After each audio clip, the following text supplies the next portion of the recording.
What the hell did I just witness? Was that a botch? Was that all a botch? Or was this one of those fake botched moments that WWE likes to do these days? I don't know, but Thea Hail is your new NXT Women's North American Champion. Goddamn, not what I was expecting to witness today.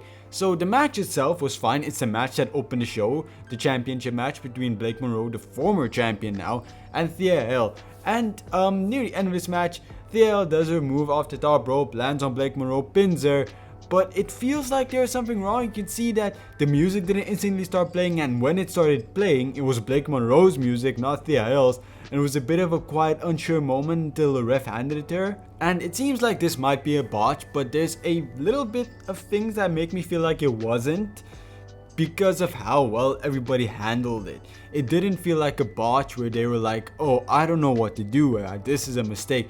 It feels like they actually meant what was happening. It feels like they were very composed during it all. And even later during the night, there was a segment backstage where Thea Hail was celebrating. She was having all this fun with the championship. Jordynne Grace congratulated her. Blake Monroe even came up and was like, I'm gonna have my rematch. And it was a very well produced segment. So like, I feel like it's one of those moments where it's supposed to come off as this wasn't supposed to happen, and it was supposed to come off as a botch, but it's actually not. Either way, I'm totally down for this result. Regardless if it was a planned botch or an actual botch, I guess it doesn't really matter, because they don't even need to address it. It gets people talking, and I think it's an interesting story. I don't believe Thea Hail is going to hold the championship at all for a very long time. I mean, I don't believe she's going to hold it for a very long time at all. But I do think it could be an interesting reign. I feel like there could be an interesting story to tell. And with Blake Monroe constantly going psycho, I mean, her whole feud with Sol Ruka previously to win the belt was about her needing to let out her dark side. And you know, maybe we could go back to that. Either way, I'm interested in seeing where this is going, especially since it looked like Jordynne Grace is going to be involved now too.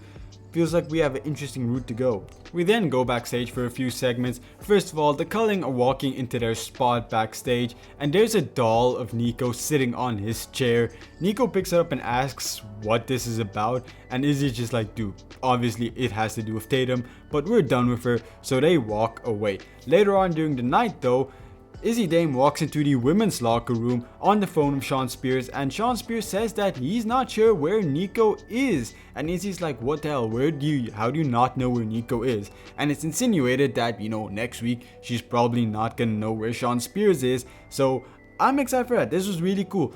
I did say last week that I wish they did something on camera with it, that they didn't just have them disappear off camera. But you know, I'm gonna put my faith in that maybe next week we do find out how and why they disappeared. Maybe there's some weird vignettes.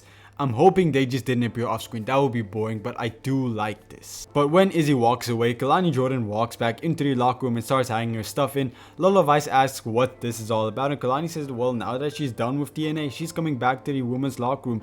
She and Lola Vice have a bit of a squabble about it, and it seems like we're gonna have a bit of a feud, because they were arguing about whether gymnastics are better or whether MMA is better. I'm down for this feud. Like I always say, mid-card women's feud, I feel like there's actually some stakes there.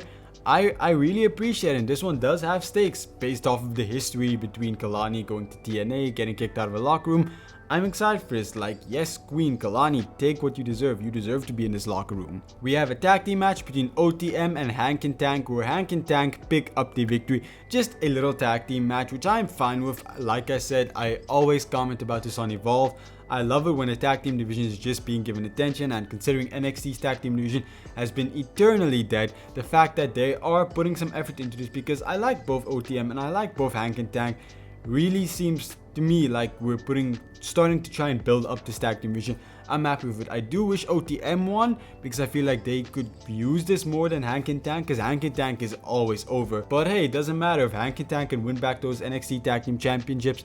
All will be good in the world, because god, let's just get it off of Dark State. Then we have a very weird segment where Ethan Page comes out and he's basically complaining how John Cena gets all the love for retiring, but Ethan Page doesn't get any love for the fact that he still keeps wrestling, and nobody cares a damn that Tony D'Angelo attacked him. That is when Stax and Ariana Grace comes out, and they're basically saying that, hey, we won another championship, which is when Moose comes out. And okay, Moose goes up and says that everybody is mad at Stax for stealing a TNA championship, but luckily for Stax, Moose isn't here for him. Moose is here for Ethan Page, and he's gonna challenge for the NXT North American Championship. Now, I'm totally down for that match between Moose and Ethan Page. It's gonna be a banger. But why? What's the build up? I was complaining about this for the feud between Ethan Page and Mr. Iguana for the fact that it just happened. There was no long-term story. I don't even need a long-term story. Just give me 3 to 4 weeks of interesting story and that's it. This happened suddenly. Like, I'm down for the match like I was for the Mr. Iguana match, but man, I wish there was more. And like, seriously, okay, somehow Tony D'Angelo is gonna interfere in this match. Probably he should, because it seems like he has something to do with Ethan Page. Or well, I don't really know what Tony D'Angelo's story is. So yeah, I don't know. I'm happy about the match. I'm excited for it, but part of me wishes we did more with it. Then Ava is backstage trying to talk to Sol Ruka and Zarya when Ethan Page barges in, and Chelsea Green also barges in afterwards. Very strange.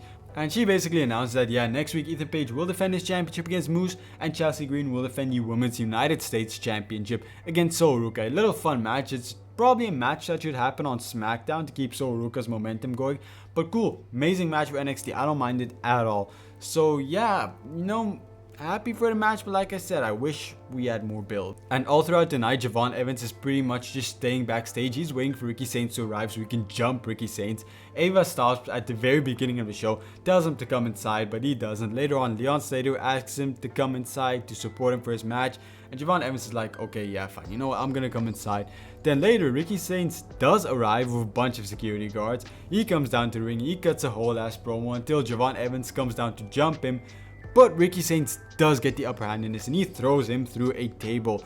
I'm liking this new version of Ricky Saints. I always said he needs a bit more edge, there needs to be a bit more to him, and I never really knew what, and I feel like we're putting that together. I feel like he's just one of those guys that works better as a heel, and the fact that he's ruining Javon Evans' life, and Javon Evans is like my second favorite wrestler on NXT, shout out Obafemi. It just works. I feel like he's doing really well as a heel, especially last week. I wasn't so interested at the very start of the show about him, but when he turned on Javon Evans, I was like, okay, damn, I want to see where it goes, and I feel like there's some really good progression. So New Year's Eve, we're probably going to see the match between these two. Probably more hyped than I am for the World Championship match, which we're going to talk about soon. A few minor things that happened. It is announced that a new men's speed championship tournament will start next week to crown the challenger for Jasper Joy. Very excited for that. And then also, Charlotte Hill is backstage with Danny Sikelski, or her new NXT name, still not used to it. And they're approached by Stax and Ariana Grace. And next week we have a match set up between Danny Sikelski and Charlotte Hill versus Stax and Ariana Grace. A little mixed tag team championship scene. You know, I said this last week or a few weeks ago, and I said this too. How the hell is the mixed tag team division in NXT better than the men's tag team division? It's insane. Either way, I love it. It's cool. It's something we don't see frequently, so I'm happy we have an actual mixed tag team division.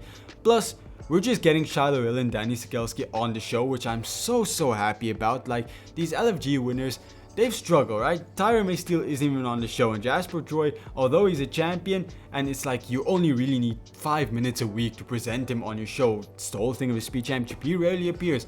Charlotte Hill and Danny Sikelski are the most recent winners, and they don't even appear much, so I'm just happy that we're starting to integrate them more. I want to see these LFG guys on my show. And then let's get to the main event. The main event is a fatal 4-way match between Leon Slater, Miles Bourne, Dion Lennox, and Joe Henry. The winner will face Obafemi at New Year's Evil for the NXT Men's Championship. The winner of this match is surprisingly Leon Slater. I was putting my money on Miles Turner. Banger of a match, by the way. Absolutely, go check out this match. I was putting my money on Miles Turner, damn. But I'm so happy Leon Slater won, because like, man, imagine how cool it would be if he defeats Obafemi. If you remember, if you watched my past videos, I said that I wanted him to win the Iron Survivor Challenge. Imagine how cool it would be if Leon Slater raises his hand, he holds the NXT Championship and the X Division Championship. That would be sick, man. I really want that to happen. And just imagine the story you can tell between Leon Slater and Javon Evans after that. Like, these two men who have formed a brotherhood now to have to go at it because one of them is double champ. That would be sick. Oh, I also forgot, we had a women's tag team match during this show. Kendall Gray and Ren Sinclair successfully defeated Fallon Henley and what's her name? Damn, Lainey Reed. Damn, I forgot her name. I'm so sorry. Yeah, just a quick little tag team match to build to the upcoming match between Kendall Gray and JC Jane. They should really make it a match for both championships. I feel like that would be cool. That put a lot more stakes to it, though I don't think it's gonna happen. Either way, yeah, I don't really care about the match. Solid match, you know, but it was for nothing to me. So if I had to give tonight's show rating, I'm gonna give it a solid 8 out of 10. I really liked the show and a lot of big stuff actually happened on the show. But I don't know, man. I feel like something about the show just felt like it wasn't as good as the previous week's shows. And yes, it was an amazing show. Don't get me wrong, I love this show. Damn amazing. NXT is week by week the best show there is. Something about this show just felt less important, if that's the right word for it. So I don't know, but if you like this review, please leave a like, subscribe. I cover NXT, TNA, and Evolve every single week. We're so close to 1K subscribers. That will be absolutely insane to reach. So please just subscribe to the channel. Even if you don't watch in the future, just subscribe. It would mean so much to me. I would appreciate it so much. So subscribe, leave a like. I'll see you again soon. Goodbye, everyone.